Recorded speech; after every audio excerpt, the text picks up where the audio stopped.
ഓം കൃഷ്ണായ വാസുദേവായ ഹരയേ പരമാത്മനേ പ്രണതക്ലേശനാശായ ഗോവിന്ദായ നമോ നമഃ. എല്ലാ സുഹൃത്തുക്കൾക്കും എന്റെ വിനീതമായ നമസ്കാരം. ശ്രീമദ് ഭാഗവതം ദശമസ്കന്ധ അഥ ഏകസപ്തതി തമോധ്യായ.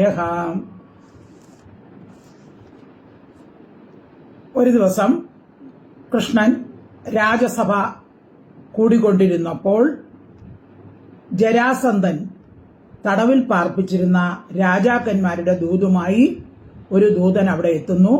രാജാക്കന്മാരെ രക്ഷിക്കണമെന്ന് അപേക്ഷിക്കുന്നു. ആ സമയം തന്നെ നാരദ മഹർഷിയും യുധിഷ്ഠിരന്റെ അഭ്യർത്ഥനയുമായി അവിടെ എത്തുന്നു. അതായത് രാജസൂയ യാഗത്തിൽ ഭഗവാൻ പങ്കെടുക്കണം.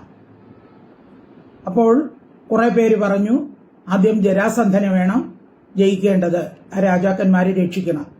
അപ്പോൾ കൃഷ്ണൻ തന്റെ മന്ത്രിസത്തമനായ ഉദ്ധവരോട് അഭിപ്രായം ആരാഞ്ഞു.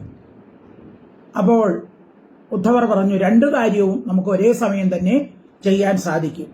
രാജസൂയം നടത്തണമെങ്കിൽ മറ്റുള്ള രാജാക്കന്മാരെ എല്ലാം ജയിക്കണം. അപ്പൊ ജരാസന്ധനെ ജയിച്ചാൽ മാത്രമേ രാജസൂയം നടത്താൻ സാധിക്കുകയുള്ളൂ. അപ്പൊ അതുകൊണ്ട് ജരാസന്ധനുമായിട്ട് ഭീമൻ ദ്വന്ദ്വയുദ്ധം നടത്തി ജരാസന്ധനെ വധിക്കണം.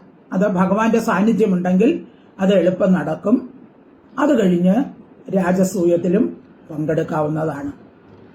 അപ്പോൾ എല്ലാവർക്കും സന്തോഷമായി. അപ്പോൾ കൃഷ്ണൻ ബന്ധുക്കളോടും മറ്റുള്ള ജനങ്ങളോടും എല്ലാവരും സ്ത്രീകളോടും എല്ലാവരും ഇവിടെ ഒന്നിച്ച് ഇന്ദ്രപ്രസ്ഥത്തിലേക്ക് പുറപ്പെട്ടു. കൃഷ്ണൻ അവിടെ എത്തിയെന്ന വിവരം അറിഞ്ഞ് യുധിഷ്ഠിരൻ സന്തോഷിച്ച് കൃഷ്ണനെ എതിരേക്കാനായി പുറപ്പെടുന്നു. ഇത്രയും ഭാഗമാണ് നമുക്ക് ഇന്ന് ചർച്ച ചെയ്യേണ്ടത്. ഓ നമോ ഭഗവതേ വാസുദേവായ. ശ്ലോകം 1. ശ്രീശുക ഉവാചാം ഇതി ഉദീരിത ആകർണ്യ ദേവർഷേരുദ്ധവോ അബ്രവീത് സഭ്യാനാം മതമാജ്ഞായ കൃഷ്ണസ്യ ച മഹാമതിഃ. ഇതി ഉദീരിതം ആകർണ്യ ദേവർഷേഹേ ഉത്തവഃ അബ്രവീത്. ഇത് ഇപ്രകാരം ദേവർഷിയായ നാരദന്റെ ഉദീരിതം വാക്കിനെ ആകർണ്യ കേട്ടിട്ട് സഭ്യാന സഭയിലുള്ളവരുടെയും കൃഷ്ണന്റെയും മതം അഭിപ്രായത്തെ ആജ്ഞായ ച അറിഞ്ഞിട്ടും മഹാമതി ബുദ്ധിമാനായ ഉദ്ധവൻ അബ്രവീത് പറഞ്ഞു. അപ്പോൾ ഭഗവാൻ ഉദ്ധവരോടാണ് അഭിപ്രായം ചോദിച്ചത്. അപ്പൊ എന്താണ് ചെയ്യേണ്ടത്? അപ്പോൾ ഭഗവാന്റെ അഭിപ്രായം അറിഞ്ഞ് ഭഗവാന്റെ ഇംഗിതം ഇന്നതാണെന്ന് മനസ്സിലാക്കിയ ഉദ്ധവർ അതിന് മറുപടി പറയുകയാണ്. ഇത് ഉദീരിതമാകർണ്യ ദേവർഷേരുദ്ധവോ അബ്രവീത് സഭ്യാനാം മതമാജ്ഞായ കൃഷ്ണസ്യ ച മഹാമതിഃ. ശ്ലോകം 2. യദുക്തം ഋഷിണാ ദേവ സാജീവ്യം യക്ഷ്യതസ്ത്വയാ കാര്യം പൈതൃശ്വസേയസ്യ രക്ഷാ ച ശരണൈഷിണാം. യത് ഉക്തം ഋഷിണാ ദേവ സാജീവ്യം യക്ഷ്യതഃ ത്വയാ കാര്യം പൈതൃശ്വസേയസ്യ രക്ഷാ ച ശരണൈഷിണാം. ദേവ, ഹേ ദേവനായുള്ളവരെ, ഉദ്ധവൻ പറയുകയാണ്, അല്ലയോ ദേവ, യക്ഷ്യതാം യജിക്കാൻ ആഗ്രഹിക്കുന്ന പൈതൃശ്വസേയസ്യ പിതൃസഹോദരിയുടെ പുത്രന്, അതായത് കുന്തിയുടെ പുത്രനായ യുധിഷ്ഠിരന് ത്വയ അങ്ങയാൽ സാജീവ്യം സഹായം ഋഷിയാൽ നാരദനാൽ യാതൊന്ന് ഉക്തം പറയപ്പെട്ടുവോ അത് കാര്യം അത് ചെയ്യുവാൻ യോഗ്യമായ കാര്യമാണ്. അതായത് യുധിഷ്ഠിരന്റെ രാജസൂയത്തിൽ പങ്കെടുക്കണം എന്ന് ദേവർഷി വന്ന് പറഞ്ഞ കാര്യം അത് യുക്തമായ കാര്യം തന്നെയാണ്. ശരൈഷിണ ശരണാഗതന്മാരുടെ രക്ഷയും കാര്യം ചെയ്യത്തക്കതാകുന്നു. പക്ഷേ മറ്റൊരു ദൂതൻ വന്നല്ലോ, അതായത് ജരാസന്ധൻ ബന്ധിച്ചിരുന്ന രാജാക്കന്മാരെ രക്ഷിക്കണം എന്ന ദൂതുമായി വന്നല്ലോ. അപ്പൊ അതും ചെയ്യേണ്ടത് തന്നെയാണ്. അപ്പൊ രാജസൂയത്തിലും പങ്കെടുക്കണം, എന്നാൽ ഈ രാജാക്കന്മാരെ രക്ഷിക്കുകയും വേണം. രണ്ടും ചെയ്യേണ്ടതാണ്. യദുക്തം ഋഷിണാദേവ സാജിവ്യം യക്ഷതസ്ത്വയാ കാര്യം പൈതൃശ്വസേയസ്യ രക്ഷാച ശരണൈഷിണാം. ശ്ലോകം 3. യഷ്ടവ്യം രാജസൂയേന ദിക്ചക്ര ജൈന വിഭോ അതോ ജരാസുതജയ ഉഭയാർത്ഥോ മതോ മമ. യഷ്ടവ്യം രാജസൂയേന ദിക്ചക്ര ജൈന വിഭോ.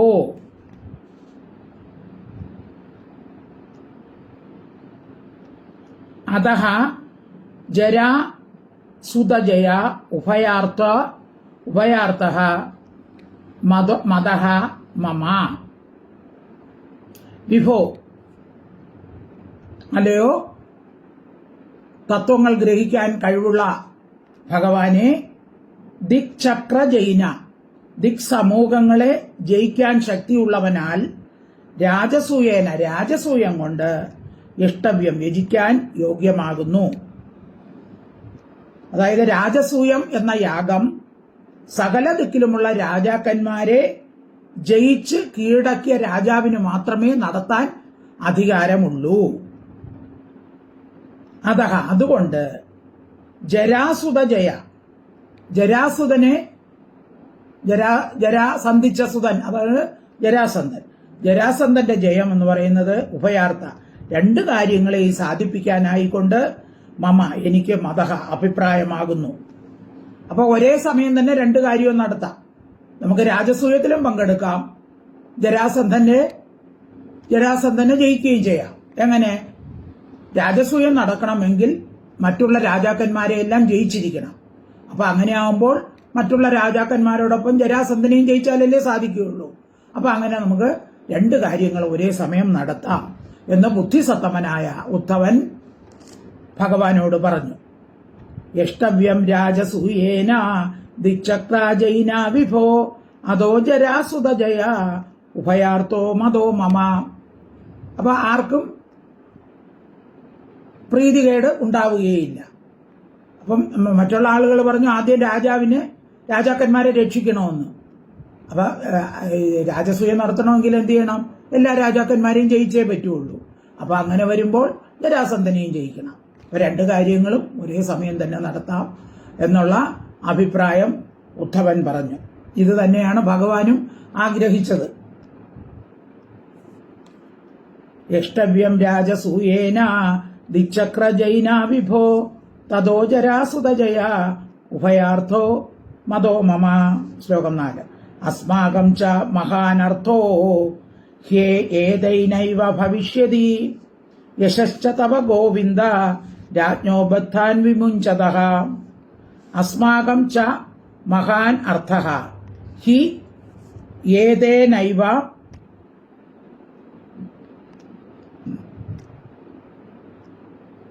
ഏതേന ഏവ ഭവിഷ്യതി യശഃ ച തവ ഗോവിന്ദ രാജ്ഞഃ ബദ്ധാൻ വിമുഞ്ചതഃ. ഏതേന ഏവ, ഇതുകൊണ്ട് തന്നെ അസ്മാകം, നമ്മൾക്ക് മഹാനർത്ഥക, വലുതായ കാര്യം ഭവിഷ്യതി, ഉണ്ടാകും. അപ്പോ ജരാസന്ധനെ വധിക്കുന്നത് കൊണ്ട് തന്നെ നമുക്ക് വലിയ കാര്യം സാധിച്ചെന്ന് വരും, നിശ്ചയം. കാരണം എന്താണ്? ആളുകളെല്ലാം ജരാസന്ധനെ ഭയപ്പെട്ടിരിക്കുകയാണ്. 20,000 രാജാക്കന്മാർ തന്നെ ജരാസന്ധന്റെ കസ്റ്റഡിയിലുണ്ട്. ഗോവിന്ദ, ഹേ ഗോവിന്ദ, ജീവരക്ഷക, ബദ്ധാൻ, ബന്ധിക്കപ്പെട്ടിരിക്കുന്ന രാജ്ഞാഹ, രാജാക്കന്മാരെ വിമുഞ്ചത, മോചിപ്പിക്കുന്ന, തവ, അങ്ങേക്ക് യശകാച്ച, യശസ്സും ഉണ്ടാകും. 20,000 രാജാക്കന്മാരെ മോചിപ്പിക്കേണ്ടതാണ്. അപ്പൊ അവരെ ജരാസന്ധനെ ജയിക്കുമ്പോൾ അവരെ മോചിപ്പിക്കാനും സാധിക്കും. അപ്പം അങ്ങേക്ക് യശസ്സും ഉണ്ടാകും.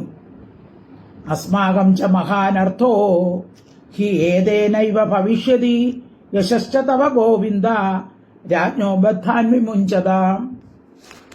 ശ്ലോകം 5. സവൈ ദുർവിഷഹോ രാജ നാഗായുധ സമോ ബലേ ബലിനാമപി ചാന്യേഷാം ഭീമം സമബലം വിനാ. സഹ വൈ ദുർവിഷഃ രാജ നാഗ ആയുധ സമഹ ബലേ ബലത്തിൽ നാഗായുധ സമഹ. നാഗ എന്ന് വെച്ചാൽ ആന, ആയുധ 10,000 ആനയ്ക്ക് തുല്യമായ ബലമുണ്ട്. ആർക്ക്? ജരാസന്ധന്. സഹ രാജ, ആ രാജാവ് സമബലം ഭീമം വിന, തുല്യബലമുള്ള ഭീമനെ കൂടാതെ അന്യേഷാം അന്യരായ ബലിനാം ബലികൾക്കു കൂടി ബലവാന്മാർക്കു കൂടി ദുർവിഷഹ സഹിക്കാൻ സാധിക്കാത്തവനാണ്, തോൽപ്പിക്കാൻ സാധിക്കാത്തവനാണ്.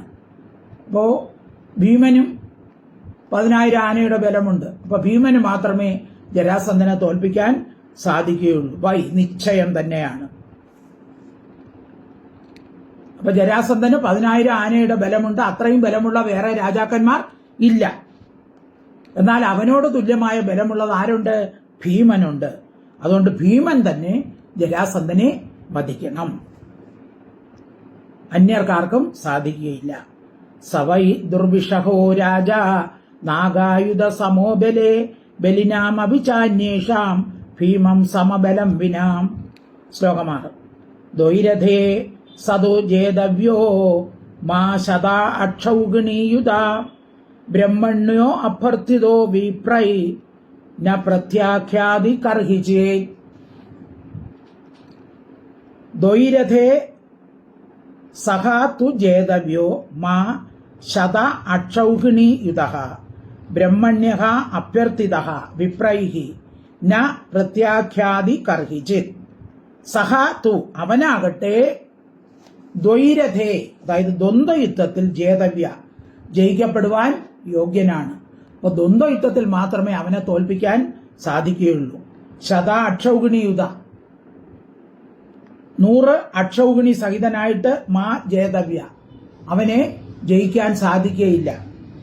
ബ്രഹ്മണ്യ ബ്രാഹ്മണ ഭക്തൻ വിപ്രൈ ബ്രാഹ്മണരാൽ അഭ്യർത്ഥിത പ്രാർത്ഥിക്കപ്പെടുന്നവനായി കർഹിച്ചിത് ഒരിക്കലും ന പ്രത്യാഖ്യാതി നിരാകരിക്കുകയില്ല. അപ്പൊ ദ്വന്ദ്വയുദ്ധത്തിൽ സൈന്യത്തെ അയക്കാൻ പറ്റുകയില്ലല്ലോ. അപ്പോൾ എന്ത് ചെയ്യണം? ഭീമൻ ഒരു ബ്രാഹ്മണന്റെ വേഷത്തിൽ ചെല്ലണം. അവൻ ഒരു ബ്രാഹ്മണ ഭക്തനാണ്. എന്നിട്ട് ബ്രാഹ്മണർ ചോദിക്കുന്നത് എന്തും അയാൾ കൊടുക്കും, അതിനെ നിരാകരിക്കുകയില്ല. അപ്പോൾ ബ്രാഹ്മണൻ ചെന്നാൽ മതി, എന്ത് വേണമെന്ന് ചോദിക്കും. അപ്പോൾ ദ്വന്ദ്വയുദ്ധം വേണമെന്ന് പറഞ്ഞാൽ മതി, അവൻ അതിനെ നിരാകരിക്കുകയില്ല. ദ്വൈരഥേ സദോ ജേതവ്യോ മാ ശതക്ഷൗഗിണീയുധ ബ്രഹ്മണ്യോഭ്യർത്ഥിതോ വിപ്രൈ ന പ്രത്യാഖ്യാതി കർഹിചേത്. ശ്ലോകം 7. ബ്രഹ്മവേഷധരോ ഗത്വാ തം വിക്ഷേദ മൃഗോദരഃ ഹനിഷ്യതി ന സന്ദേഹോ ദ്വൈരഥേ തവ സന്നിധൗ.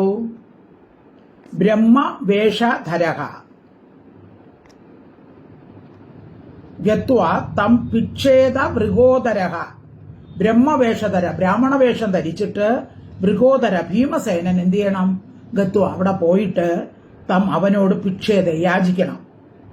ബ്രാഹ്മണ വേഷം ധരിച്ച് ജരാസന്ധന്റെ സമീപത്ത് ചെന്ന് എന്തോന്ന് യാചിക്കണം? എനിക്ക് ദ്വന്ദ്വയുദ്ധം വേണം, അങ്ങയോട് ദ്വന്ദ്വയുദ്ധം വേണമെന്ന് യാചിക്കണം. ദ്വൈരഥേ ദ്വന്ദ്വയുദ്ധത്തിൽ തവ അങ്ങയുടെ സന്നിധിയിൽ ഖനിഷ്യതി അവനെ കൊല്ലാൻ സാധിക്കും. ന സന്ദേഹം സംശയമില്ല. അപ്പൊ അവർ തുല്യബലക്കാരാണ്. അവർ തമ്മിൽ ദ്വന്ദ്വയുദ്ധം നടക്കുമ്പോൾ എങ്ങനെ ഭീമൻ ജയിക്കും എന്നുള്ള സംശയമാണെങ്കിൽ അങ്ങയുടെ സാന്നിധ്യം കൊണ്ട് തന്നെ ഭീമന് അവനെ ജയിക്കാൻ സാധിക്കും എന്ന് ഉദ്ധവർ പറയുകയാണ്. ബ്രഹ്മവേഷധരോ ഗത്വാ തം വിക്ഷേദ മൃഗോദരഃ ഹനിഷ്യതി ന സന്ദേഹോ ദ്വൈരഥേ തവ സന്നിധൗ. ശ്ലോകം 8. നിമിത്തം പരമീശസ്യ വിശ്വസർഗ നിരോധയോഃ ഹിരണ്യഗർഭ ശർവശ്ച കാലസ്യ അരൂപിണസ്തവ. നിമിത്തം പരമീശസ്യ വിശ്വസർഗ നിരോധയഃ ഹിരണ്യഗർഭഃ ശർവഃ ച കാലസ്യ അരൂപിണഃ തവ. അരൂപിണഃ രൂപരഹിതനായും കാലസ്യ കാലസ്വരൂപനായും ഈശസ്യ നിയന്താവുമായിരിക്കുന്ന തവ അങ്ങയുടെ വിശ്വസർഗ നിരോധയോഹോ വിശ്വത്തിന്റെ ലോകത്തിന്റെ സൃഷ്ടി സംഹാരങ്ങളിൽ ഹിരണ്യഗർഭവ ബ്രഹ്മാവും ശർവഹ പരമേശ്വരനും പരം നിമിത്തം മാത്രം. അപ്പൊ സൃഷ്ടി നടത്തുന്നത് ബ്രഹ്മാവാണ്. ഇനി അതിന്റെ ലയം എന്നുള്ളത് സംഹാരം എന്നുള്ളത് പരമേശ്വരനാണ്. പക്ഷെ അവരൊക്കെ എന്താണ്? നിമിത്തം മാത്രമാണ്. എല്ലാം സൃഷ്ടിസ്ഥിതി സംഹാരം എല്ലാം ചെയ്യുന്നത് അങ്ങ് തന്നെയാണ്. പിന്നെ അവരൊരു നിമിത്തം മാത്രമെന്നേ ഉള്ളൂ. അല്ലാതെ വാസ്തവത്തിൽ അവർക്ക് കർത്തൃത്വഭാവമൊന്നും ഇല്ല.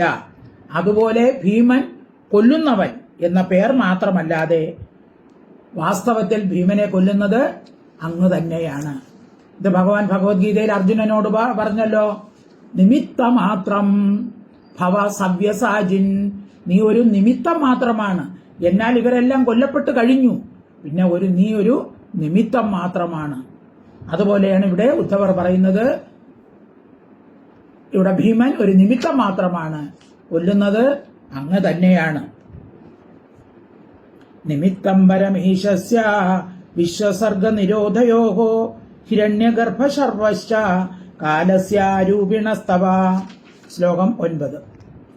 ഗായന്തി തേ വിശദകർമ്മ ഗൃഹേഷു ദേവ്യോ രാജ്ഞാം സ്വശത്രുവധമാത്മവിമോക്ഷണം ച ഗോപ്യശ്ച കുഞ്ചരപദേർ ജനകാത്മജായ പിത്രോശ്ച ലബ്ധശരണ മുനയോ വയം ച.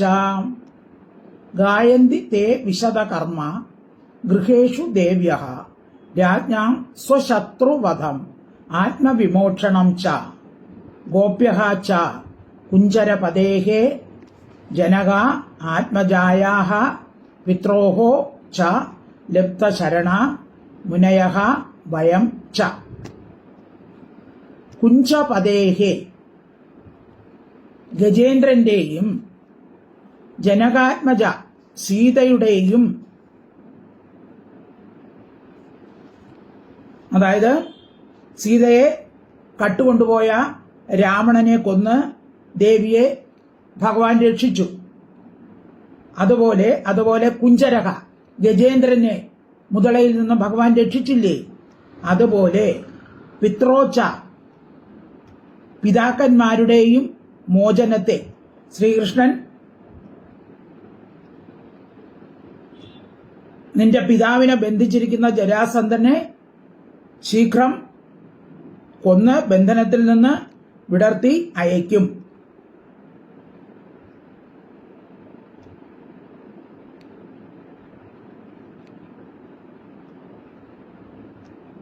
എന്ന് ആര് പറയും? ഈ ജയിലിൽ കിടക്കുന്നില്ലേ, ജരാസന്ധൻ ബന്ധനത്തിൽ വെച്ചിരിക്കുന്നില്ലേ, അവരുടെ ഭാര്യമാര് പറയും. അവരുടെ ഭാര്യമാര് ഇങ്ങനെ പാടും. എന്താണ്? ഗോപികമാർ പാടിയതുപോലെ. ഗോപികമാർ എല്ലാ അവസരത്തിലും കൃഷ്ണലീലകളല്ലേ പാടിക്കൊണ്ടിരിക്കുന്നത്. അതുപോലെ ജരാസന്ധൻ ബന്ധിച്ചിരിക്കുന്ന രാജാക്കന്മാരുടെ പത്നിമാര് പാടും. നിന്റെ അച്ഛനെ ജരാസന്ധനെ കൊന്ന് കൃഷ്ണൻ രക്ഷിച്ചുകൊണ്ട് വരും, പിതാവിന്റെ ശത്രുവിനെ സംഹരിച്ച് പിതാവിനെയും രക്ഷിക്കും എന്ന അർത്ഥത്തോടുകൂടിയുള്ള പാട്ടുകൾ ആ രാജാക്കന്മാരുടെ പത്നിമാർ പാടുമായിരുന്നു. പിതാക്കന്മാരുടെ മോചനത്തെ ലഭിക്കപ്പെട്ട ശരണത്തോടു കൂടിയവരായ അതുപോലെ തന്നെ മുനികൾ, ധ്യാനാവസ്ഥയിൽ ഭഗവാനെ ധ്യാനിക്കുന്ന മുനികൾ, രാജാക്കന്മാരുടെ ദേവിമാർ, രാജപത്നിമാർ, ഗോപ്യഹ ഇവ ഗോപികമാർ ഭഗവാനെ കുറിച്ച് പാടുന്നത് പോലെ സ്വശത്രുവധം തങ്ങളുടെ ശത്രുക്കളുടെ വധത്തോടു കൂടിയതും ആത്മവിമോക്ഷണം ച തങ്ങളെ മോചിപ്പിച്ച രൂപത്തോടു കൂടിയതുമായ തേ അങ്ങയുടെ വിശദ കർമ്മ നിർമ്മല കർമ്മത്തെ ഗൃഹേഷു ഗൃഹങ്ങളിൽ ഗായന്തി ഗാനം ചെയ്യുന്നു. അപ്പൊ അങ്ങ് ചെയ്യുന്ന നിർമ്മല കർമ്മങ്ങളെ ഈ രാജാക്കന്മാരുടെ പത്നിമാർ വീടുകളിൽ ഗാനം ചെയ്യുന്നു. എങ്ങനെ? ഗോപികമാർ ഭഗവാനെ പറ്റി ഓരോ ഗൃഹകർമ്മങ്ങൾ ചെയ്യുമ്പോഴും ഭഗവാനെ പറ്റി ഗാനം ചെയ്യുന്നത് പോലെ ഈ ജരാസന്ധൻ ബന്ധിച്ചിരിക്കുന്ന രാജാക്കന്മാരുടെ പത്നിമാർ ഇങ്ങനെ പാടിക്കൊണ്ടിരിക്കുകയാണെന്നാണ്. നിന്റെ പിതാവിനെ ശത്രുക്കളെ കൊന്നിട്ട് ഇപ്പോൾ കൃഷ്ണൻ രക്ഷിച്ചു കൊണ്ടുവരും എന്ന അർത്ഥത്തോടു കൂടിയുള്ള പാട്ടുകൾ ആ രാജപത്നിമാർ പാടിക്കൊണ്ടിരിക്കുന്നു. ഭഗവാന്റെ പാദകമലത്തെ ആശ്രയിച്ച മുനികളും ഞങ്ങളും അങ്ങയെ സ്തുതിക്കുന്നത് പോലെ, മുനികൾ ഭഗവാനെ സ്തുതിക്കുമല്ലോ, അതുപോലെ ഞങ്ങളും സ്തുതിക്കുന്നത് പോലെ ആ രാജസ്ത്രീകളും അങ്ങയുടെ വീര്യപ്രഭാവത്തെ പുകഴ്ത്തിക്കൊണ്ടിരിക്കുന്നു. അതിനാൽ ഈ ഉപായത്താൽ ജരാസന്ധനെ വേഗം വധിച്ച് അവരെയെല്ലാം അങ്ങ് രക്ഷിക്കണം. ഗായന്തി ദേവി ശതകർമ്മ ഗൃഹേഷു ദേവ്യോ രാജ്ഞാം സ്വശത്രുവധമാത്മവിമോക്ഷണം ച ഗോപ്യശ്ച കുഞ്ചരപദേർ ജനകാത്മജായ പിത്രോശ്ച ലബ്ധ ശരണാ മുനയോ വയം ച. ശ്ലോകം 10. ജരാസന്ധവധ കൃഷ്ണ ഭൂര്യ അർത്ഥായ ഉപകൽപ്പതേ പ്രായപാകവിപാകേന തവച്ചാഭിമതക്രതുഃ. ജരാസന്ധ വധഃ. കൃഷ്ണ, ഹേ കൃഷ്ണ, ജരാസന്ധവധ, ജരാസന്ധന്റെ വധം ഭൂരി അർത്ഥായ ഉപകൽപ്പതേ.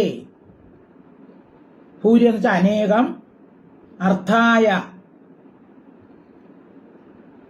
അനേക കാര്യനിവർത്തിക്കായിക്കൊണ്ട് ഉപകൽപ്പതേ സമർത്ഥമായി ഭവിക്കുന്നു.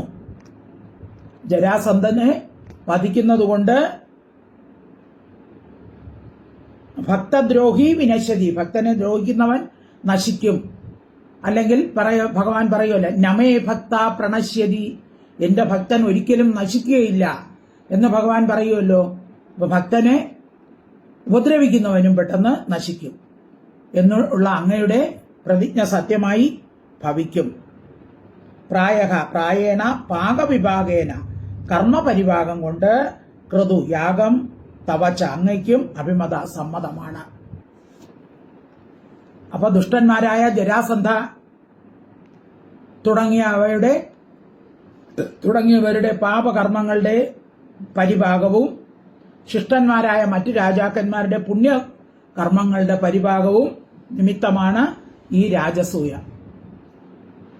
ജരാസന്ധൻ തുടങ്ങിയ ദുഷ്ടന്മാരെ നശിപ്പിക്കാനും അവൻ തടവിൽ വച്ചിരിക്കുന്ന നല്ല രാജാക്കന്മാരെ രക്ഷിക്കാനും വേണ്ടിയുള്ളതാണ് ഈ രാജസൂയ. അപ്പോൾ ഇത് ധർമ്മപുത്രർക്ക് തോന്നിയത് നല്ലത് തന്നെയാണ്. അതുകൊണ്ട് യാഗത്തെക്കുറിച്ച് സന്തോഷം സൂചിപ്പിക്കാനായി ആദ്യമായി രാജസൂയത്തിന് തന്നെ പോകണം എന്ന് പറയുകയാണ്. ജരാസന്ധവധ കൃഷ്ണ ഭൂര്യാർത്ഥായോപകൽപ്പതേ പ്രായപാകവിപാകേന തവചാഭിമതക്രതുഃ. ശ്ലോകം 11. ശ്രീശുകവാചാം ഇത്യുത്ഥവ വചോ രാജൻ സർവതോ ഭദ്രമച്യുതം ദേവർഷിർയതു വൃത്താശ്ച കൃഷ്ണശ്ച പ്രത്യപൂജയൻ. ഇതി ഉത്ഥവ വചഃ രാജൻ സർവതോ ഭദ്രം അച്യുതം ദേവർഷിഃ യതു വൃത്താഃ ച കൃഷ്ണഃ ച പ്രത്യപൂജയൻ. ഹേ രാജാവേ സർവതോ ഭദ്രം. അപ്പൊ ശ്രീശുകൻ പരീക്ഷത്തിനോട് പറയുകയാണ്, അല്ലെ രാജാവേ സർവതോ ഭദ്രം, എല്ലാം കൊണ്ടും ഭദ്രമായും ശുഭാപകമായും അച്യുതം ഫലത്തിൽ നിന്നും തെറ്റാതെ ഇരിക്കുന്ന, ച്യുതിയില്ലാത്തവനായിരിക്കുന്ന ഇതി ഉദ്ധവ വച, ഇപ്രകാരമുള്ള ഉദ്ധവന്റെ വാക്കിനെ ദേവർഷി നാരദനും യദുവൃത്തന്മാരും കൃഷ്ണഹാച കൃഷ്ണനും പ്രത്യപൂജയൻ അവർ അഭിനന്ദിച്ചു. അപ്പൊ എല്ലാവർക്കും ഇഷ്ടമായി. അപ്പൊ രാജസൂയത്തിന് പോവുക. അപ്പോൾ തന്നെ ജരാസന്ധനെ ജയിച്ചാലേ രാജസൂയം നടത്താനും പറ്റുകയുള്ളൂ. അപ്പൊ രണ്ടും ഒരേ സമയത്ത് തന്നെ നടക്കും. അപ്പൊ എല്ലാവർക്കും അത് സമ്മതമായി. ശ്രീശുകോവാച ഇത്യുത്തവ വചോ രാജൻ സർവതോ ഭദ്രമച്യുതം ദേവർഷിർയതു വൃത്താശ്ച കൃഷ്ണശ്ച പ്രത്യപൂജയൻ. ശ്ലോകം 12. അഥാദിശത് പ്രയാണായ ഭഗവാൻ ദേവകീസുത ഭൃത്യാൻ ദാരുക ചൈത്രാദി അനുജ്ഞാപ്യ ഗുരൂൻ വിഭുഃ. അഥ ആദിശത് പ്രയാണായ ഭഗവാൻ ദേവകീസുതഃ. ഭൃത്യാൻ ദാരുക ജൈത്ര ആദീൻ അനുജ്ഞാപ്യ ഗുരൂൻ വിഭുഹു. വിഭുഹു സമർത്ഥനായ ഭഗവാൻ ദേവകീസുത, ഭഗവാനായ കൃഷ്ണൻ ദാരുക ജൈത്രാദീൻ, ദാരുകൻ ജൈത്രൻ മുതലായ ഭൃത്യന്മാരെ പ്രയാണായ പുറപ്പെടുവിക്കാനായിക്കൊണ്ട്, അതായത് ഇന്ദ്രപ്രസ്ഥയിലേക്ക് യാത്ര പോകാനായിക്കൊണ്ട്, അനന്തരം ആദിശത് അവരോട് കൽപ്പന കൊടുത്തു. അപ്പൊ ദാരുകൻ കൃഷ്ണന്റെ തേരാളിയാണ്. രഥം കൂട്ടാനൊക്കെ ഭൃത്യന്മാർക്ക് ദാരുകനും ജൈത്രനും ഒക്കെ കൽപ്പന കൊടുത്തു. ഗുരുക്കളോട് അനുജ്ഞാപ്യ അനുവാദം സമ്മതം എല്ലാം ചോദിച്ചു.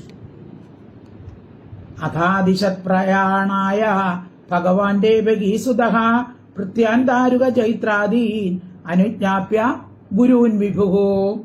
ശ്ലോകം 13.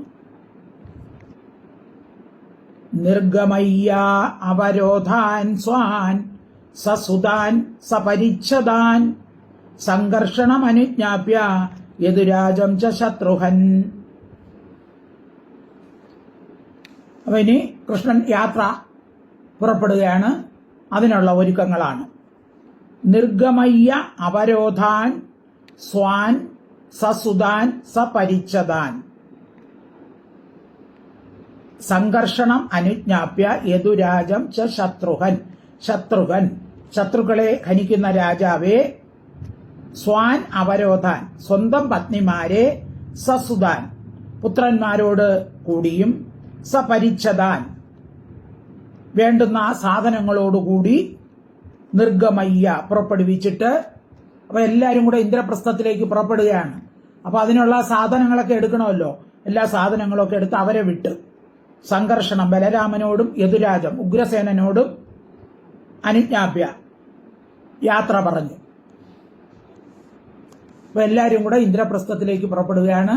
ഉഗ്രസേനനും ബലരാമനും ഇല്ല. അവരോട് യാത്രയും ചോദിച്ച് അവരെല്ലാം പുറപ്പെടുകയാണ്. നിർഗമയ്യവരോധാൻ സ്വാൻ സസുതാൻ സപരിച്ഛദാൻ സംഘർഷണം അനുജ്ഞാപ്യ യദുരാജം ച ശത്രുഘൻ. സുതോപനീതം സ്വരഥമാരുഹത് ഗരുഡധ്വജം. അതും കൂടെ 13-ാമത്തേലുള്ളതാണ്. സുതോപനീതം സ്വരഥമാരുഹത് ഗരുഡധ്വജം. സുതോപനീതം സൂതനാൽ സമീപത്തിൽ കൊണ്ടുവരപ്പെട്ട, അതായത് തേരാളി സമീപത്തിൽ കൊണ്ടുവരപ്പെട്ട ഗരുഡധ്വജം, ഗരുഡനാകുന്ന കൊടിയടയാളത്തോടു കൂടിയ സ്വരഥം, തന്റെ രഥത്തിനെ ആരുഹത് കരേറി. അപ്പോൾ സൂതൻ ഉടനെ തേരൊക്കെ തയ്യാറാക്കി കൊണ്ടുവന്നു. അപ്പൊ ആ തേരില് ഭഗവാൻ കയറി. സുതോപനീതം സ്വരഥം ആരുഹത് ഗരുഡധ്വജം. അത് 13-ാമത്തെ ശ്ലോകത്തിലുള്ളതാണ്. ശ്ലോകം 14. തതോരഥദിപഭട സാദിനായകൈ കരാളയാ പരിവൃത ആത്മസേനയാ മൃദംഗഭേര്യാനക ശംഖഗോമുഖൈ പ്രഘോഷഘോഷിത് കകുഭോ നിരാക്രമാത്.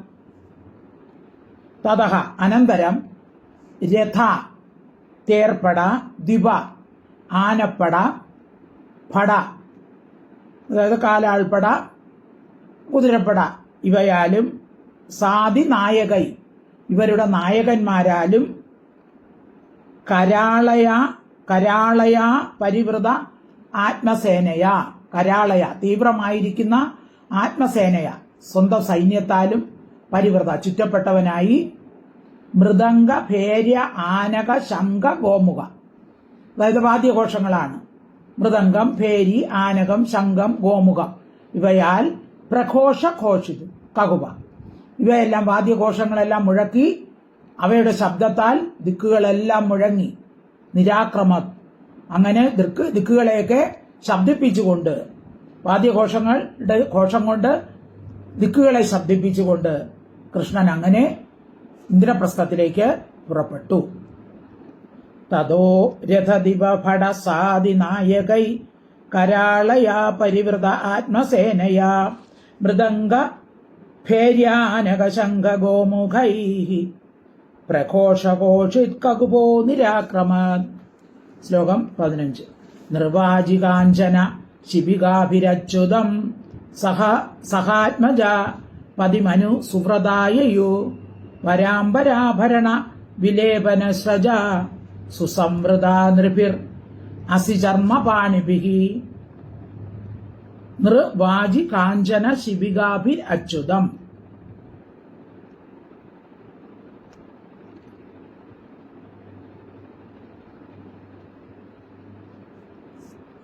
നൃ എന്ന് വെച്ചാൽ മനുഷ്യര്, വാജി കുതിരകള് ഒക്കെ വഹിക്കുന്ന കാഞ്ചന ശിബികാഭിരച്യുത സ്വർണ്ണ പല്ലക്ക്.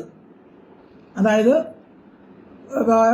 രാജാക്കന്മാരും രാജ്ഞിമാരും പോകുമ്പം ഡോളി, പല്ലക്ക്, മഞ്ചലൊക്കെ ഉണ്ടാവുമല്ലോ. അങ്ങനെയുള്ള സ്വർണമായ വാഹനങ്ങളിൽ ഇരുന്ന് സഹാ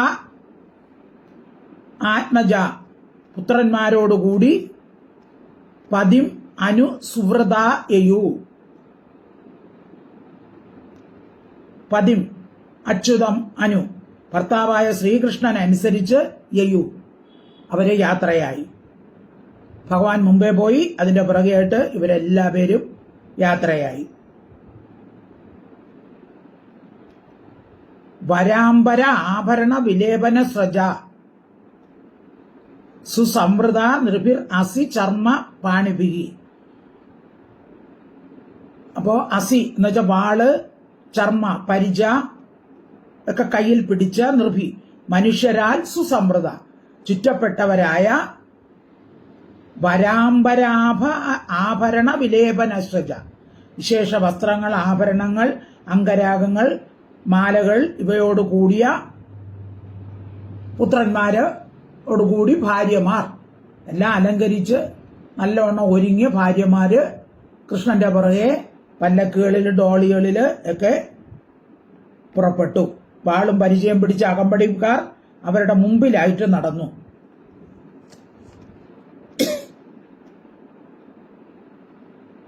പിന്നെ കൃഷ്ണന്റെ ഭാര്യമാരും മറ്റു മക്കളെല്ലാവരും അവരുടെ പിറകെ പല്ലക്കുകളിലും ഡോളിയിലും മഞ്ചലിലും ഒക്കെ പുറപ്പെട്ടു.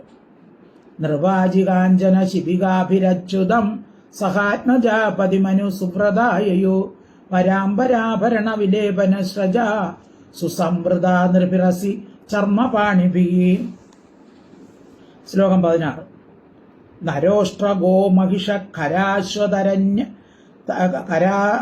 അശ്വതരന കരേണുഭി പരിജനവാരയോഷിത സ്വലങ്കൃത കടകുടി കമ്പളാംബരാദി ഉപസ്കരാ യയുർ അധിയുജ്യ സർവദാ നര ഉഷ്ട്ര ഗോ മഹിഷ ഖര അശ്വതര അനഹ.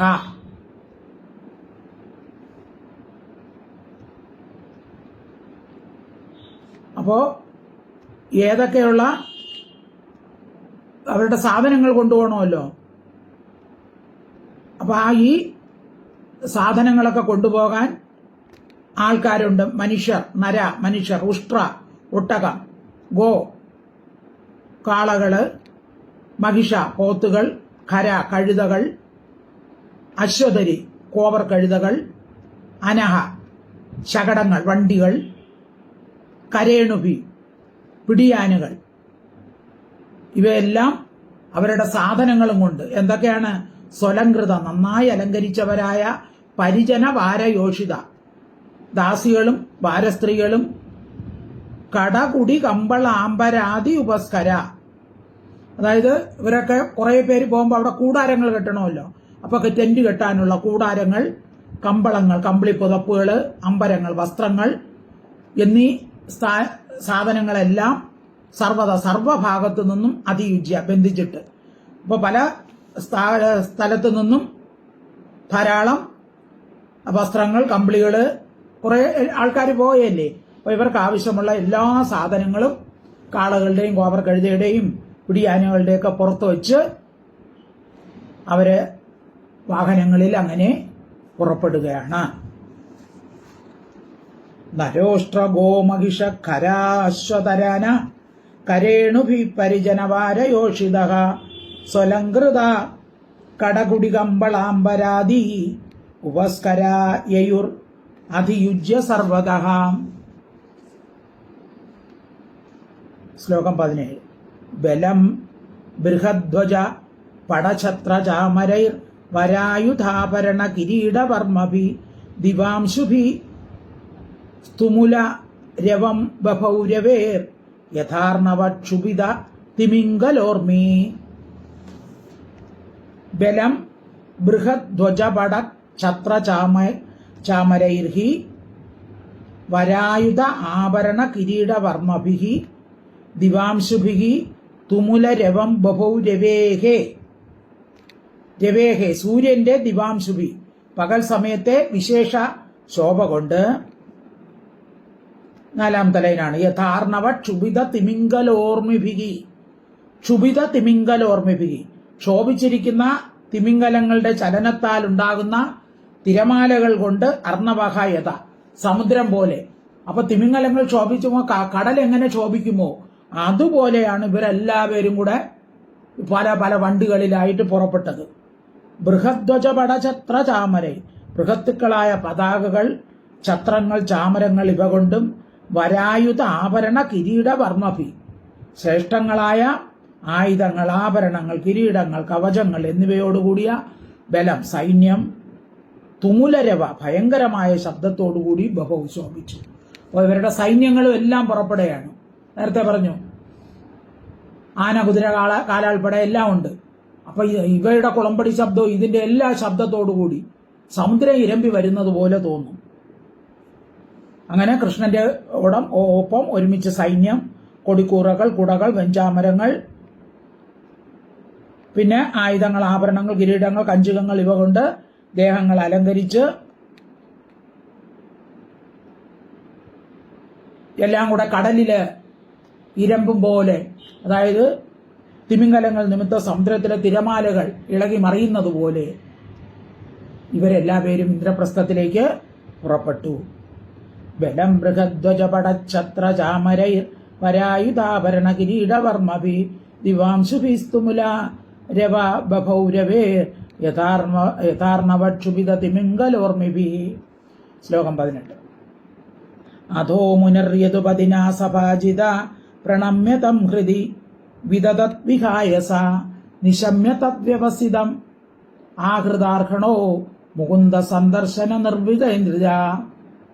അഥ അനന്തരം യദുപതിന ശ്രീകൃഷ്ണനാൽ സഭാജിത സൽക്കരിക്കപ്പെട്ട മുനിഹി നാരദമുനി തദ്വ്യവസിതം അവന്റെ പരിശ്രമത്തെ നിശമ്യ കേട്ടിട്ട് ആഹൃതാർഹണ ആഹരിക്കപ്പെട്ട പൂജയോടുകൂടി തം അവനെ പ്രണമ്യ നമസ്കരിച്ചിട്ട് മുകുന്ദ സന്ദർശന നിർവൃതേന്ദ്രിയ മുകുന്ദന്റെ സന്ദർശനത്താൽ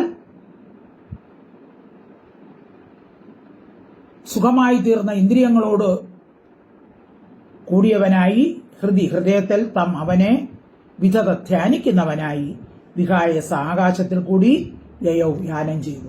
അപ്പോൾ നാരദ മഹർഷി പറഞ്ഞ കാര്യം സാധിച്ചപ്പോൾ നാരദ മഹർഷിക്ക് സന്തോഷമായി. ആ ഭഗവാനെ സന്ദർശിച്ചപ്പോൾ ആ ഉണ്ടായ ആത്മനിർവൃതി നിമിത്തം ഭഗവാനെ ധ്യാനിക്കുന്നവനായി ആകാശത്തിൽ കൂടി നാരദ മഹർഷി അവിടെ നിന്നും പുറപ്പെട്ടു. അധോ മുനരേതു പതിനാ സഭാജിത പ്രണമ്യ തം ഹൃദി വിദദത് വിഹായസ നിശമ്യ തദ്വ്യവസിതം ആഹൃതാർഹണോ മുകുന്ദ സന്ദർശന നിർവൃതേന്ദ്രിയ. ശ്ലോകം 19. രാജദൂതം ഉവാചേദം ഭഗവാൻ പ്രീണയൻ ഗിര മാ ഭൈഷ്ടദൂത ഭദ്രംബോ ഖാദയിഷ്യാമി മാഗതം. രാജസൂതം ഉവാച ഇദം ഭഗവാൻ പ്രീണയൻ ഗിര മാ ഭൈഷ്ടദൂത ഭദ്രം വഹ ഖാദയിഷ്യാമി മാഗതം. ഭഗവാൻ ശ്രീകൃഷ്ണൻ രാജദൂതനെ ഗിര വാക്കുകൾ കൊണ്ട് പ്രീണയൻ സന്തോഷിപ്പിക്കുന്നവനായി ദൂത ഹേ ദൂത മാ ഭൈഷ്ട ഭയപ്പെടേണ്ട വഹ നിങ്ങൾക്ക് ഭദ്രം മംഗളം മാഗത രാജാവിനെ ഖാദയിഷ്യാമി കൊല്ലുന്നേൻ എന്ന് ഇതം ഈ വാക്കിനെ ഉവാച പറഞ്ഞു. അപ്പോൾ ഭഗവാൻ കൃഷ്ണൻ നാരദമുനി പോയല്ലോ, എന്നിട്ട് ദൂതനോട് പറഞ്ഞു, ദൂത നീ ഭയപ്പെടണ്ട, നിനക്ക് ഭദ്രം ഭവിക്കട്ടെ, നിങ്ങൾക്ക് ഭദ്രം ഭവിക്കട്ടെ, ഞാൻ ജരാസന്ധനെ ഉടനെ തന്നെ വധിച്ചു കൊള്ളാം എന്ന് നല്ല വാക്ക് പറഞ്ഞ് ദൂതനെ സന്തോഷിപ്പിച്ച് അയച്ചു. രാജദൂതമുവാചേദം ഭഗവാൻ പ്രീണയൻ ഗിര മാ ഭൈഷ്ടദൂതഭദ്രം വോ കാതയിഷ്യാമി മാഗതം. ശ്ലോകം 20. യുക്തുക്ത പ്രസ്ഥിതോ ദൂത യഥാവത് അവദത് നൃപാൻ തേഭി സന്ദർശനം ശൗരേ പ്രത്യൈക്ഷൻ യന്മുമുക്ഷവഃ. ഇതി ഉക്തഃ, ഇപ്രകാരം ഉക്തഃ പറയപ്പെട്ട ദൂത പ്രസ്ഥിതഃ ദൂതഃ, ദൂതൻ പ്രസ്ഥിതഃ പുറപ്പെട്ടവനായി യഥാവത് അവദത് നൃപാൻ, നൃപാൻ രാജാക്കന്മാരോട് യഥാവത് വേണ്ടതുപോലെ അവദത് പറഞ്ഞു. യൻ മുമുക്ഷവഃ യാതൊരുത്തവനിൽ നിന്ന് മോചിപ്പിക്കാൻ ആഗ്രഹത്തോടുകൂടിയ തേബി അവരും ശൗരേഹെ ശൗരിയുടെ സന്ദർശനത്തെ, കൃഷ്ണന്റെ സന്ദർശനത്തെ പ്രതീക്ഷിച്ചു. ഇപ്രകാരം ഭഗവാന്റെ വാക്കുകേട്ട് ദൂതൻ പുറപ്പെട്ടു പോയി രാജാക്കന്മാരോട് ഭഗവാൻ അരുളി ചെയ്ത വിവരം പറഞ്ഞു. അപ്പോ ജരാസന്ധന്റെ ബന്ധനത്തിൽ നിന്ന് തങ്ങൾക്ക് ഇപ്പോൾ മോചനം കിട്ടും, ഭഗവാന്റെ രൂപം നമുക്ക് കാണാം എന്നൊക്കെ ആഗ്രഹിച്ച് ഭഗവാനെ തന്നെ ധ്യാനിച്ചുകൊണ്ട് ആ രാജാക്കന്മാരും പ്രതീക്ഷിച്ചിരുന്നു. ഇത്യുക്ത പ്രസ്ഥിതോ ദൂത യഥാവതവദത് നൃപാൻ തേഭി സന്ദർശനം ശൗരേ പ്രത്യക്ഷൻ യന്മുമുക്ഷവഃ. ശ്ലോകം 21.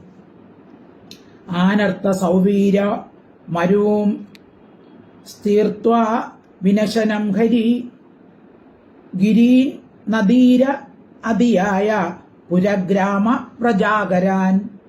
ആനർത്ത, അതായത് ഭഗവാൻ ഇങ്ങനെ സഞ്ചരിക്കുകയാണല്ലോ, ഏതൊക്കെ രാജ്യങ്ങൾ കടന്നുപോയെന്നാണ്. ആനർത്തം എന്ന രാജ്യം, സൗവീരം മുതലായ രാജ്യങ്ങളെയും മരൂൻ മരുഭൂമികളെയും തീർഥ്വ കടന്നിട്ട് ഹരിഹി കൃഷ്ണൻ വിനശനം കുരുക്ഷേത്രത്തെയും ഗിരീൻ മലകളെയും നദികളെയും അതീയായ അതിക്രമിച്ചു. പിന്നെ അതിനെയൊക്കെ പുര പട്ടണങ്ങൾ, ഗ്രാമങ്ങൾ, വ്രജങ്ങൾ, ആകാരങ്ങൾ എന്ന് വെച്ചാൽ ഖനികൾ. അപ്പൊ ഈ ഖനികളുള്ള സ്ഥലം ഇങ്ങനെയുള്ളിടത്തെല്ലാം ഇങ്ങനെ ഇവയെല്ലാം ഓരോന്നോരോന്നായിട്ട് കടന്നു പോവുകയാണ്. ഇന്ദ്രപ്രസ്ഥത്തേക്കുള്ള യാത്ര പറയുകയാണ്. അവിടെ കണ്ട രാജ്യങ്ങളെ കാര്യമാണ്. ആനർത്ത സൗവീര മരും തീർത്തുവ വിനശനം ഹരി ഗിരീൻ നദീർ അതീയായ പുരഗ്രാമ പ്രജാകരാൻ. ആകരാൻ എന്ന് പറഞ്ഞ ഖനികളാണ്. ശ്ലോകം 22. തതോ ദൃഷദ്വതീം തീർത്തുവ മുകുന്ദോദ സരസ്വതീം പാഞ്ചാലാൻ അഥ മത്സ്യാം ച ചക്രപ്രസ്ഥം അഥാഗമാത്. തതഹ അവിടെ നിന്ന് ദൃഷദ്വതി നദിയെയും തീർത്തുവ കടന്നിട്ട് മുകുന്ദോ അഥ മുകുന്ദൻ സരസ്വതി അടുത്ത സരസ്വതി നദിയെയും കടന്നു. പിന്നെയോ പാഞ്ചാലാൻ അഥ പാഞ്ചാല രാജ്യങ്ങളെയും മത്സ്യാഞ്ച മത്സ്യ രാജ്യത്തെയും കടന്നിട്ട് ചക്രപ്രസ്ഥം അഥ ആഗമത്. ചക്രപ്രസ്ഥം ഇന്ദ്രപ്രസ്ഥത്തെ അഥ പിന്നെ അഗമത് പ്രാപിച്ചു. അങ്ങനെ ദൃഷദ്വതി നദി, സരസ്വതി നദിയൊക്കെ കടന്ന് പാഞ്ചാല രാജ്യം, മത്സ്യരാജ്യം ഇവയെല്ലാം കടന്ന് ഇന്ദ്രപ്രസ്ഥത്തിൽ എത്തി. തതോ ദൃഷദ്വതീം തീർത്തുവാ മുകുന്ദോദ സരസ്വതി പാഞ്ചാലാനത മത്സ്യാഞ്ച ചക്രപ്രസ്ഥമഥാഗമൻ. ശ്ലോകം 23. തം ഉപാഗതമാകർണ്യ പ്രീതോ ദുർദർശനം നൃണാം അജാതശത്രുനിരഗാത് സോപാധ്യായ സുഹൃദ്വൃത. തം ഉപാഗതം ആകർണ്യ പ്രീതഃ ദുർദർശനം നൃണാം അജാതശത്രു നിരഗാത് സോ ഉപാധ്യായഃ സുഹൃദ്വൃതഃ. നൃണാം മനുഷ്യർക്ക് ദുർദർശനം കാണാൻ സാധിക്കാത്തവനായ തം അവനെ കൃഷ്ണനെ ഉപാഗതം സമീപത്തിൽ വന്നവനായിട്ട് ആകർണ്യ കേട്ടിട്ട് പ്രീതഃ സന്തുഷ്ടനായ അജാതശത്രു ധർമ്മപുത്രർ യുധിഷ്ഠിരൻ സോ ഉപാധ്യായന്മാരോട് കൂടി